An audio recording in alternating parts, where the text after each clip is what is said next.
The throne in the wilderness. The wilderness is not the place we planned for. It's where maps stop making sense, where answers turn into echoes, and the voice of God becomes both distant and near. For a long time I thought the wilderness was punishment, proof that I had fallen out of favor. But now I see it for what it truly is: the classroom of kings, the birthplace of prophets, the altar of the becoming soul. Every chosen one walks through deserts. Every promise is proven in the silence between Egypt and Canaan. The wilderness is where crowns are carved from hunger, and where purpose learns how to pray without proof. It is a strange throne, made not of gold but of grit, a seat built from endurance, where God trains you to rule what you will one day receive.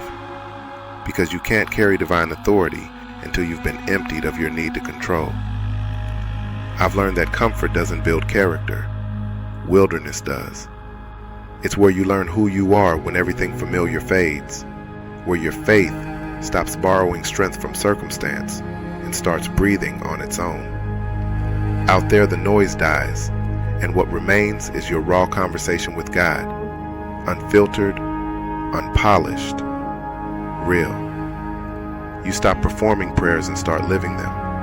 You stop chasing signs and start recognizing His silence as presence. The wilderness is not a waste, it's a womb.